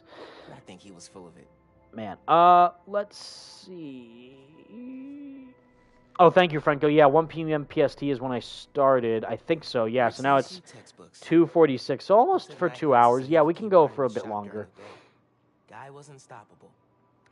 I think I brought up everything, right? Like, let's see, while we look at Miles' suit. What did we talk about? We talked about Marvel's Spider-Man 2, Spider-Man No Way Home, Marvel's Wolverine, Marvel's Guardians of the Galaxy, Midnight Suns, the Spider-Man Freshman Year Show, more MCU films coming, Spider-Man 4 in the College Trilogy, Venom 3 is likely happening, The Amazing Spider-Man 3 could happen, the 4th MCU Spider-Man film is already confirmed to be in development, like they're working on it, the DC games, Gotham Knight, Suicide Squad, Wonder Woman, anything else? I think we kind of covered everything. I mean, I'm in general, Someone left the lights on.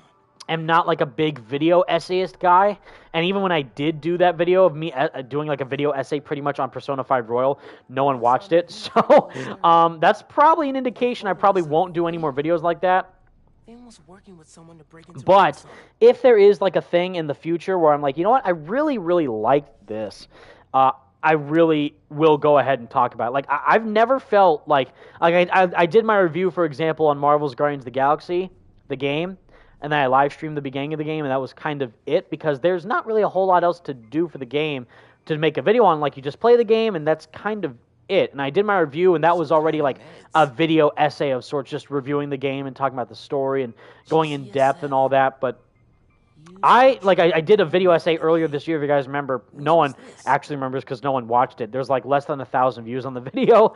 But I did a video of Persona 5 Royal and going over the story of Dr. Maruki, which I brought up earlier in the stream. But man, that was a game that like spoke to me on a personal level. So if there's any like piece of media that comes out later in the next year, like not just Spider-Man related, but like, oh man, that one movie, do you guys see that? Like, that was sick. But if there's anything like that, I will definitely make a video about it for sure. Like, if anything like really stands out to me a lot down the line, then definitely expect like more personal-ish videos to be made. But I right now like waiting for news for Spider-Man 2, Wolverine, other Marvel games, and oh yeah, we didn't talk about Spider-Man in Fortnite. Oh my God, oh Jesus Christ, do I even want to? Should we even go there, you guys?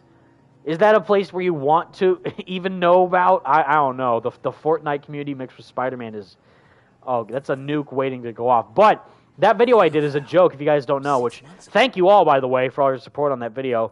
I did like as a joke video, like, man, isn't it funny that the web swinging mechanics in a non-Marvel game of Fortnite somehow is better than the actual Marvel licensed game of Avengers?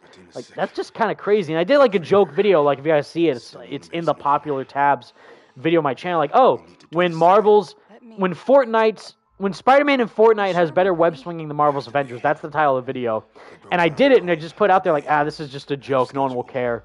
Literally, as of right now, it has over 2.2 million views. So that's hilariously insane. And I'm just like, oh my god. I just find it sad. Like, a video I spent way more time on, like that Persona 5 video, has less than 1,000 views, and that's been out for months. And that video that took me like 5 minutes to make has over 2 million views. Like, what the hell, YouTube? What are you doing to me? Like, that's just so funny that happened.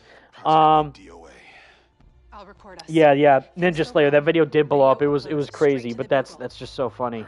Franco, yeah, that video blew up like out of nowhere. It was wild, but like it's still getting traction.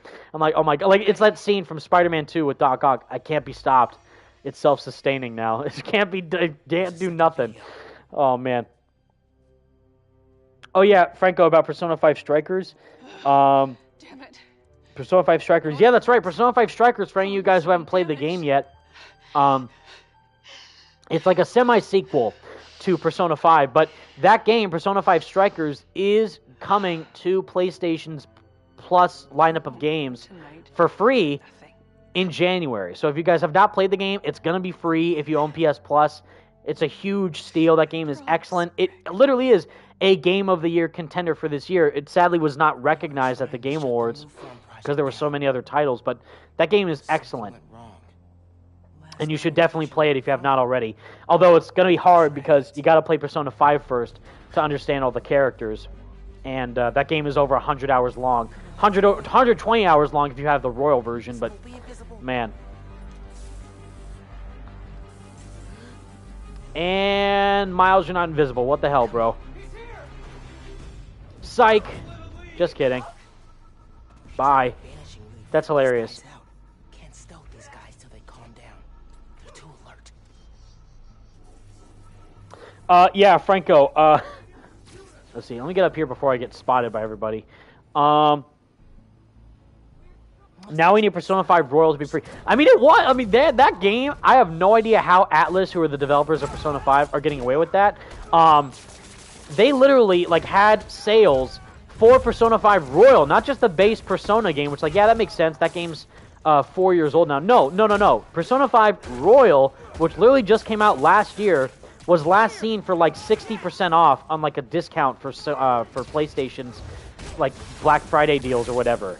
And it's like, are you freaking kidding me? Like, that's a goddamn robbery. That game is a masterpiece, and they're, like, selling it for pennies compared to how much content's in that game and how much time you can get out of it. Like, wow. That's insane. Can I stealth them from behind while they're doing this? Let's see. Bye. There we go. Bop. And slam you down. And go over here. Oh, bam. Okay, back to that computer. Right in the face. Yeah, Ethan Martinez. Imagine they bought Insomniac Spidey into the MCU Spider-Verse. Yeah, I mean, okay, here's the thing, Ethan, about that. Like, I was low-key expecting that to happen. Not for the game, per se, but, like, just as a way to do Easter eggs for Spider-Man, right? Because Ned in... Spoilers, again, for No Way Home. Anyone who hasn't seen it, I'm sure all you have seen it at this point. But No Way Home, Ned is in his grandmother's house or his mom's house, wherever it is, and he has the ring. He opens the portal to Andrew, and then he opens another portal to Toby, right? I thought, like, before we got to Toby, he was going to be searching through, like, a variety of other portals, and it would just show, like, a bunch of different Spider-Men. Like, no, that's not the right one. That's not the right one. You know, like, this, just like Easter egg galore for that. Like, oh, here's the Spider-Man from the 90s show. Here's the Spider-Man from the game. Here's the Spider-Man from Spectaculars. I don't know, just like anything crazy like that, or just like some random Spider-Man from, like, I don't know, like Nicholas Hammond Spider-Man. Like, I don't know, something crazy out of pocket like that, you know? Like, anything wild like that would have been amazingly hilarious. Thanks, Genki, for the support. Now, just excuse me while I beat up all these Roxxon guys. Yeah, I mean, I don't know if that was a missed opportunity or if they're just like, we don't want to go full Spider-Verse for this movie. Even though that's literally what they did. They have, which I found weird, that they're just in the universe. You know, like when they appear, when Doc Ock appears for the first time, when Green Goblin appears for the first time, they're there but they didn't show them like a scene of them coming out of a portal. You know, they're just like, oh, they're in the world now. Like, I found that a bit strange. Like, I would have liked to have seen them enter through a portal or something. But I guess the reason behind that is because we already saw it for Toby and Andrew, so they didn't want to do that for every single character in the villain roster. They're just there in the universe now, but they're kind of really important parts of the game. So it makes you wonder, why didn't they do that? I don't know. It's a catch-22 for that one. I like them a lot. You know, I really like the movie, which is shocking because I hated Far From Home. But I feel like they could have done a bit more with just like expanding the entrances or making them a bit more like impactful per se. But Andrew's was great. Toby's was subtle. He's like, oh, it's just some random guy. Hi, I'm Peter Parker. That was hilarious. So they did good. I think that for what they did a good job. What's this mission? Oh, is this the yeah, this is the little factory thing. We have a point here. I'm gonna, yep, get this. That's gonna come in handy. And I'll switch suits now to the... We'll do the End of the Spider-Verse suit. Why not? But there was a lot of interesting things that could happen in terms of Easter eggs, cameos, setups for future movies, because Sony is doing all this stuff now. With, you know what? We'll wear the what am I doing? We'll wear the Vibe the Verse suit mod with the onomatopoeia. Here we go, and ba-boom. Nice. Yeah, you know, there's a lot more potential with Doctor Strange now and the Multiverse of Madness, so how's that going to work out? With just him interacting with his other self. Now, I don't know if it's confirmed. Spoilers again for No Way Home, or if you just saw the trailer for Multiverse of Madness. Was that Doctor Strange at the end of the trailer the same Doctor Strange from the What If show, where he got all of his powers and sucked, you know, he sucked all of his powers from other beings across dimensions and stuff? I have no clue, but it's interesting to see exactly what their plan is going forward with Doctor Strange and his own movie, and it could connect to other projects, and they could do more multiverse stuff. And of course, Sam Raimi's directing, so a lot of people are excited for that movie. But me, I'm like, yeah.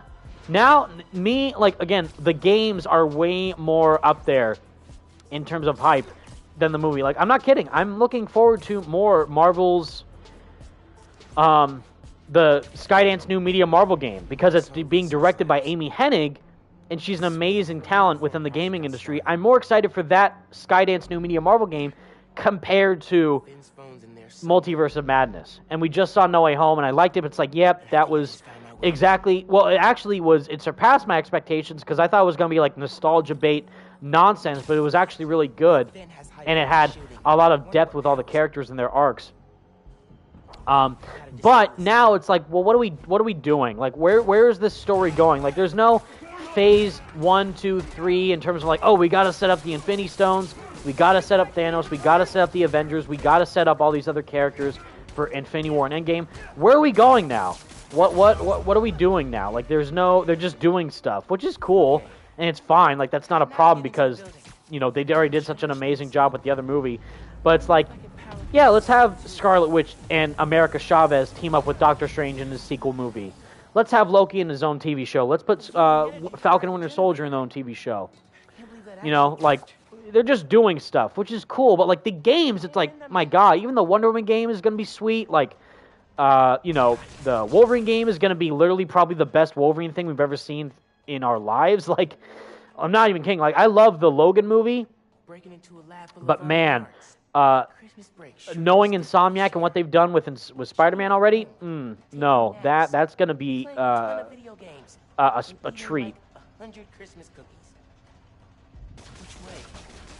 I already know which way, Miles. I'm sorry, but I'm just gonna kind of blaze through this one. Yeah, you know, oh man, like that, and what if they do a Guardians of the Galaxy sequel? If they have, oh my God, where am I going? Whoa, Miles, chill out. Here we go.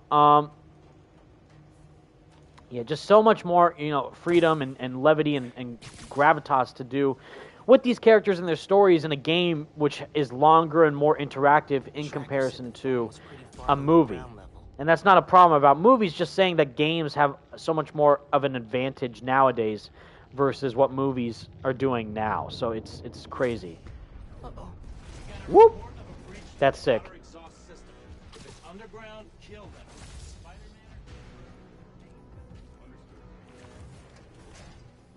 Sorry, guys. Just gonna whip right past you. No prob. Hey, kid. Hello, Mr. Prowler, sir, also known as my uncle. Yeah, So funny. it's gonna be sick. But again, I'm excited for Multiverse of Madness. I'm not like, oh, this movie's gonna suck. No, it actually seems cool. But man, there's gonna be so much more like impact and depth. Like a Wolverine game with an M rating and a story that's gonna really flesh out Logan's character and maybe set up an X-Men game too. Like, oh man, if they do made by Insomniac, and if that multiplayer game ends up being an X-Men game, that's gonna be crazy. 3 Marvel titles in production from them. That's wild. Plus Spider-Man 2, plus Wolverine, and a one-woman game from DC. Like, oh my God, wow. No. Like, like the game, it was already statistically confirmed. The game, Spider-Man PS4, made more money on its opening weekend than Spider-Man Homecoming did in the box office in 2017. Remote minds. And 2017 versus 2018 is a year difference. But the game itself had more of an impact and connection with fans in terms of what they wanted to see from their Spider-Man media than a big blockbuster MCU film. And it's like, no, this game is going to change stuff. So it's just the beginning. We're in the very early stages of how they're going to grasp next-gen tech with these characters and their stories and their inclusions in modern media, incorporating them into these games and fleshing them out further with every single person in developing them and making them at Marvel. It's going to be insane. So I'm pumped for that, and it's going to be wild to see like what a Batman game could look like 10 years from now, for example. Like, how would they do that? The potential there is wild, and I'm very excited to see what that's going to do. So what is it you're looking for? Wop. Signal. It's coming from somewhere deep underground. Lowest point in the building is at the bottom of the reactor. Then that's where I'm headed. Sorry, Mr. Prowler, did not want to give myself away. That was a mistake, but still, that's totally fine by Bop, throwing him on the wall. And almost on the wall, like so. Goodbye. Great. Nicely done. All right, Bulldozer, if they're going to make the black suit versions of certain or all suits in the game, I'd love to see what a symbiote Scarlet Spider would look like. Yeah, so if you guys don't know, there was that rumor that happened just a couple days ago, or yesterday or whatever, that it's a rumor. It's not confirmed. But who knows, because the black suit could be in the game, and they could do this with every suit, but at the same time, like, what? Are you going to see, like, a symbiote undies suit? Really? How would that look like? No, and please don't do that, Insomniac, I beg of you. But no, the rumor was, if you guys haven't seen it, each suit in Marvel's Spider-Man 2 is not only going to be returning from the first game, but also every single one of them is also going to have a black suit symbiote variant. So, like, black suit, Stark Tech suit, black suit, Scarlet Spider, black suit, Big Time, black suit, Future Foundation, black suit, Bagman.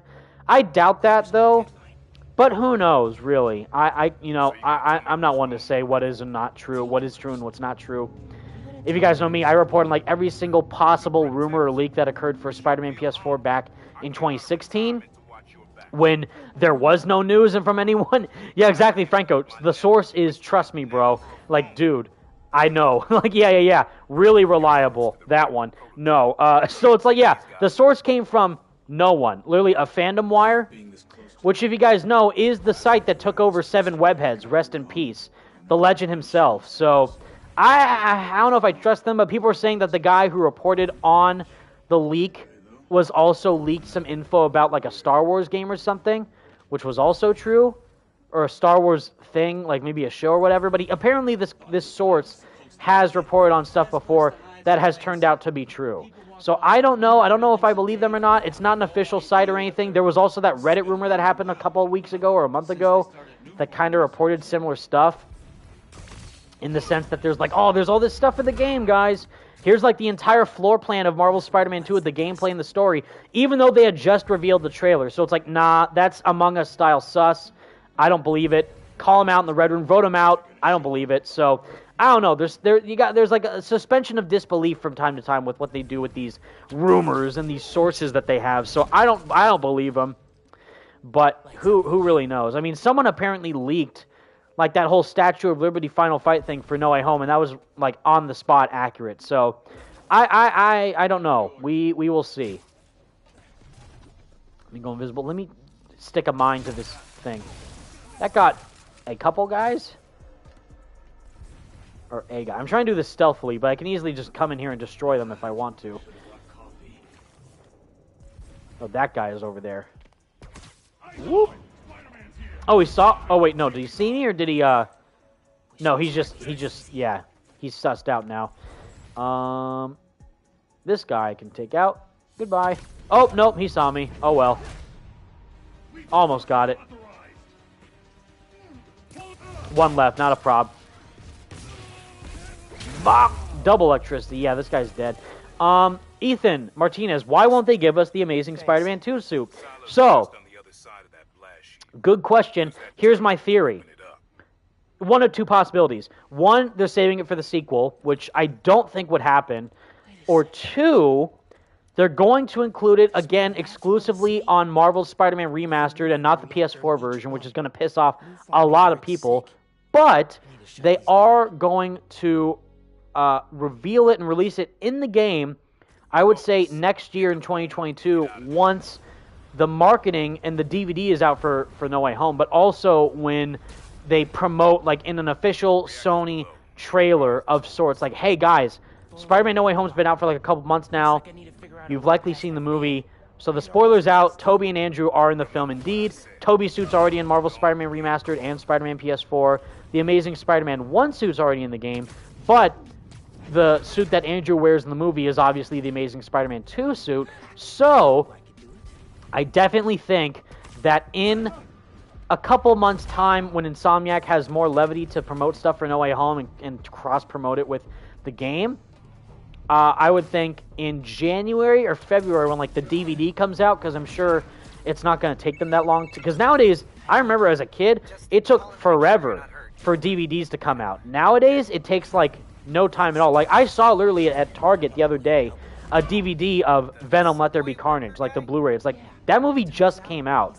It literally just came out in October, and yet the Blu-ray is already there in, like, 2 months. So it's like, that's crazy. So knowing Sony and all that, for some reason, I feel like they might do, like, a Valentine's Day little cross-promotion thing. Like, hey, happy Valentine's Day from Sony. Buy Spider-Man Blue on, No Way Home on the Blu-ray edition and all that, blah, blah, blah, blah. And then, oh, hey, here is another thing. Now that the movie's out in DVD, everyone knows that Andrew and Toby are in the film. Here is the Amazing Spider-Man 2 suit from the game, from the movie into the game. And that is 1,000% a likely possibility.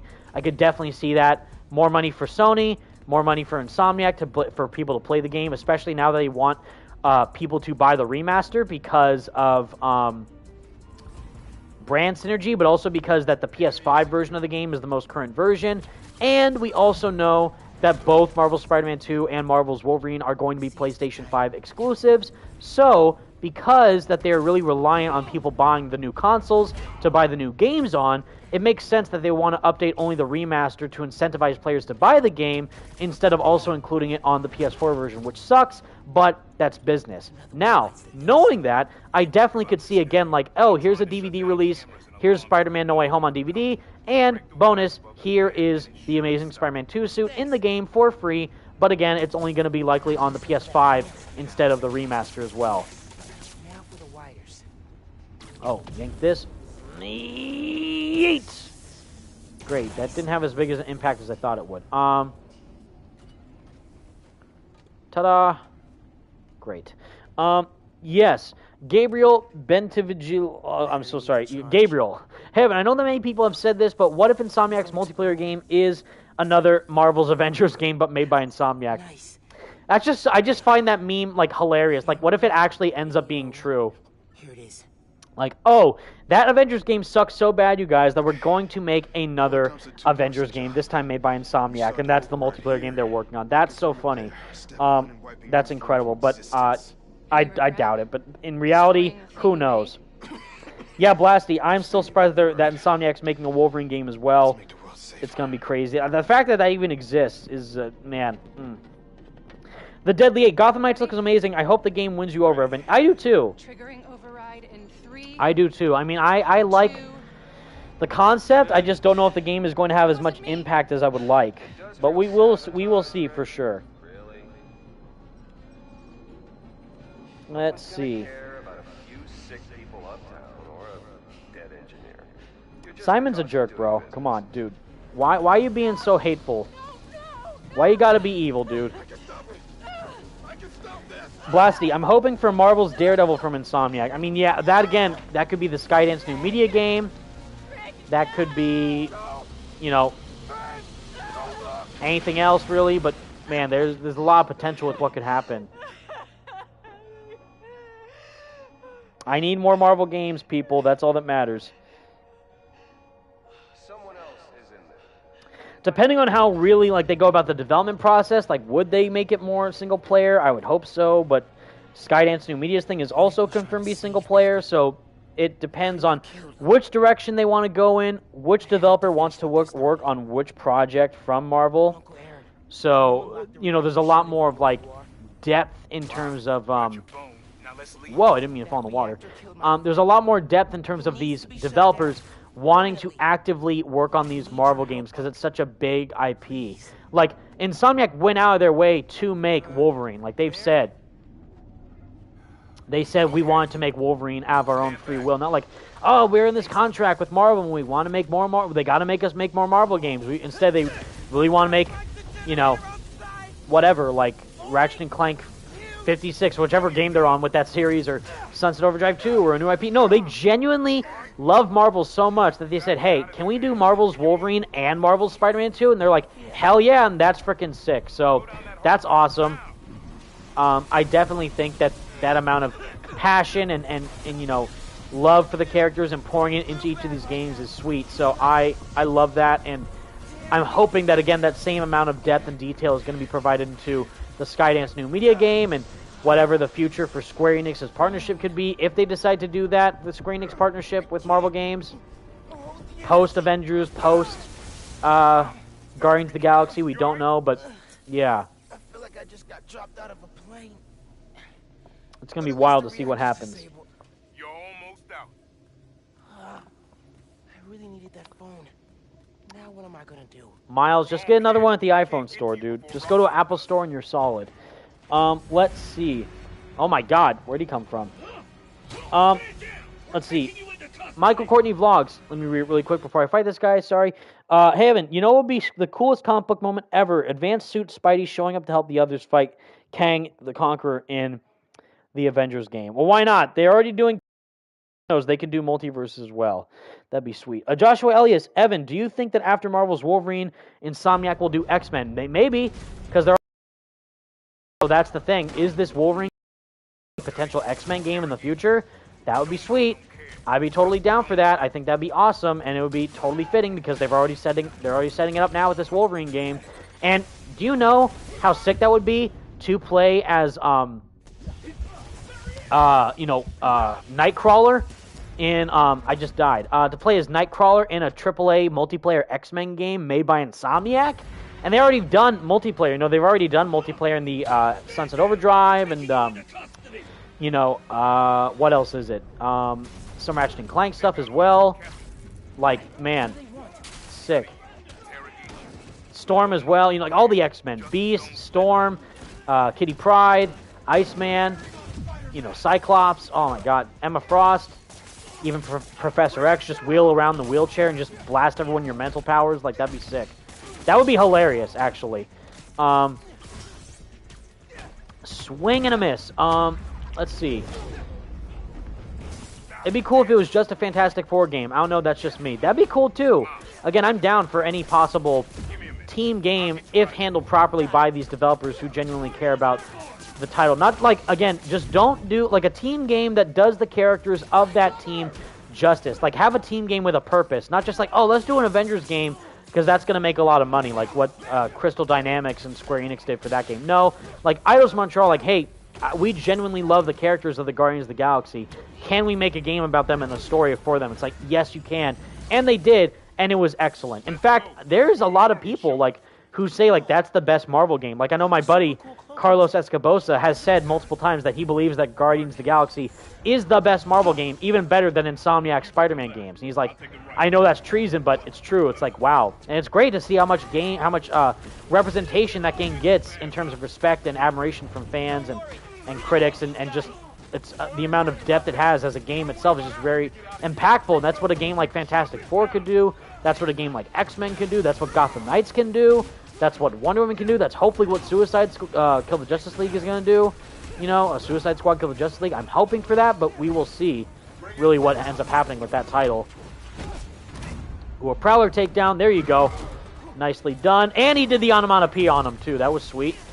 Okay, get off me, please. Oof. Swing and a miss again. Bop. A little wall pounce.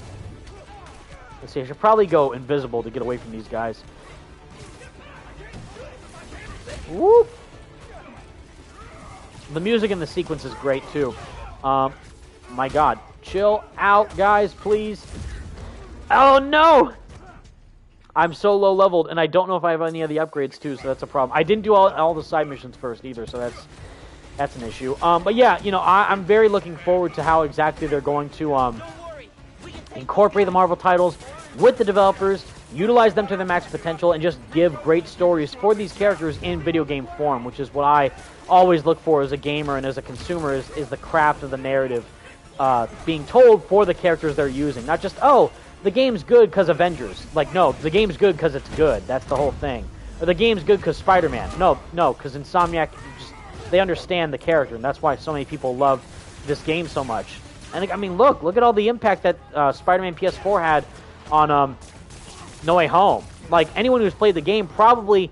I mean, you might have. I personally did not tear up when Aunt May died in No Way Home because she already died in the game. So I was already, like, desensitized from it because I was expecting it to happen, or I already knew it was going to happen because it happened already, you know? So it's like, oh, she died in the movie. Wow. I mean... That's crazy, but I wonder why they did that, because the game already had such a big impact on people when that happened 3 years ago, in 2018. So it's crazy.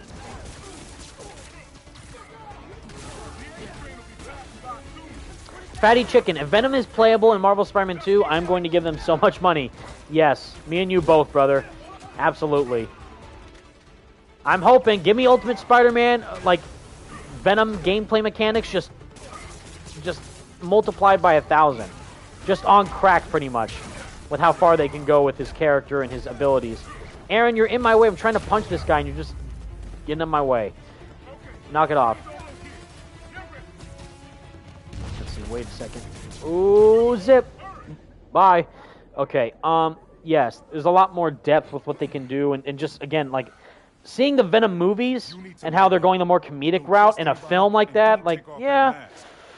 That's fun, I guess. They're really embracing the cheesy 90s Venom, but man, can you imagine how, if, like, again, they already confirmed that Marvel Spider-Man 2 is going to be darker than both the previous games, but holy smokes, if they go that route and, like, really deliver, like, a true, intense, harsh, really, like, raw Venom story, then, my God, I'm going to probably faint and pass out and just be bewildered, like, how good they're going to make that character in Marvel Spider-Man 2. Excuse me. Oh my God. No, she's too smart for that. Let's see. Miles looking sweet in that Spider-Verse suit, by the way. And by the way, 1,000%, 1,000% that the Across the Spider-Verse suit from next year's Spider-Verse movie is going to be in the sequel, not this game, even though I'm sure a lot of people want to play it as in that suit as soon as possible. But no, Insomniac is definitely going to save the Across the Spider-Verse suit for the sequel instead of this. You know what you have to do.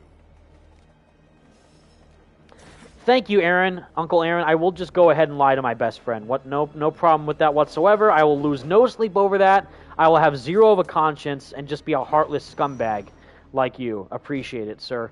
Great. Anyways, with that heartfelt conversation out of the way, guys, I think that is going to be the end of this stream. I think we did a lot already. We played through a couple missions. We did some side stuff. We played in some different suits. We talked about Marvel Spider-Man 2. We celebrated the end of the year, how far the channel's come, how supportive you guys have been to me, which I'm incredibly grateful for, and super humbled that you guys have stuck with me for so long, and I just hope I can keep being the content creator that you guys will enjoy for the videos that I make for either Marvel Spider-Man or whatever type of other thing that I decide to do for the channel. It is greatly, greatly, greatly appreciated. I would not be here without you guys. And I'm very excited to keep celebrating the future of the channel with you going into 2022. Got lots of cool stuff coming forward with Marvel Spider-Man 2 gameplay likely coming next year, either in the early next year or in the middle of next year. News updates for other Marvel games, the Skydance new media game, Midnight Suns, maybe some future updates for the Square Enix Marvel's Guardians of the Galaxy sequel, if they decide to make one. I think I already just said the Skydance new media game. If I didn't, also that one. I might, talk about the Gotham Knights. With Gotham Knights and Suicide Squad Kill the Justice League, with what they're doing with those games and the DC universe and all that, like that could be fun. I know a lot of guys in the Gotham Knights group are more they're the go-to guys, like the Spidey Squad and I, what we do for Spider-Man and all that and other Marvel property stuff. We love DC as well, and they're huge DC fans as well. So the other members of the Spidey Squad, they love other things besides just Spider-Man. But me specifically, I am I'm a big Batman fan, of course. But outside of that, that's kind of it. Even though I've actually said on record, and this is a hot take, this is a super hot take, in my top 5 superhero movies of all time, it's probably Spider-Man 1. Tobey Maguire's Spider-Man 1 is my all-time favorite superhero movie / Spider-Man movie of all time. Is the first one. I know it's a hot take because the second one's always great, but I love the first one even more because that's what started all, and I just love Green Goblin, and some of the most iconic moments in that film are just, again, iconic. 2 is probably The Dark Knight. 3 is going to shock a lot of you, is actually Man of Steel, because I frickin' love Man of Steel, and I know that's a hot take, but I genuinely love that movie so much. And Henry Cavill's a great Superman, and that story in that film is breathtaking, and some of the stuff that they do with the visuals of Superman fighting Zod in the final act. I know it has a lot of controversy with him just literally leveling Metropolis like a Dragon Ball Z fight, but I really, really love Man of Steel. Number 4 is Spider-Man 2, and number 5 is probably an MCU film, but I don't know which one. Probably like the first Iron Man, or like Captain America Winter Soldier, or I really like Civil War as well. But man, that first Iron Man movie hits different after you see all the other MCU films, and you see how much realism and effort they put into making the practical effects for the suit and stuff. And Robert Downey Jr. is just iconic, and the story for that was really, really gripping, and that started all too for the MCU. And I really love that movie. But man, I don't know. I'm just a really, really big fan of Man of Steel. And yes, I did put Man of Steel above Spider-Man 2 because I really, really love what they do with Clark Kent's arc and Krypton and his connection with Lois Lane and his dad and all that. And Russell Crowe? Russell Crowe as Jor-El is outstanding, is great. I love him so much in that role. And Michael Shannon as well as General Zod. Holy crap. Like that, oof. That was amazing, his performance in that movie. Okay, halfway into infiltrating a dangerous group of criminals. Cool. Let's see. What else is there, you guys? I think I talked about everything, really. The channel, the game, the sequels status, more Marvel games coming down the line, superhero movies, the MCU, more Spider-Man films coming from Tom Holland. It made over $1 billion, which is very exciting. We're going to get more gameplay on Marvel Spider-Man 2 next year. And just a lot of fun stuff coming in the next coming weeks and months, I would say, going into 2022 is very, very cool. And I definitely think a lot of people are going to be excited to see what is going to be happening relatively soon for, Spider-Man's future. And I already made a video about that, really, about what the future of Spider-Man has in store for the next coming years, really. So look forward to that. I'll be covering that if it's, really grasping me in terms of excitement. But I will, wait and see is exactly which one I would be more interested in the most to cover, besides the sequel for Marvel Spider-Man 2, which is definitely going to be outstanding. Ghosty, I know, sorry. Charity Among Us stream win.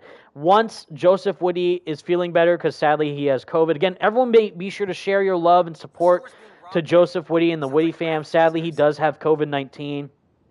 He is experiencing symptoms, but he will hopefully get better soon. And once he does, we'll definitely Ghosty and Franco and Andrew and Spidey Outcast and the other Spidey Squad members, and hopefully other people like Degenerate J and Slick Moth and Salvage and Iron Gen. Everybody, we can all team up together, do an Among Us live stream, do it for charity, probably the Make-A-Wish Foundation, or maybe some COVID support donation foundation we can donate to.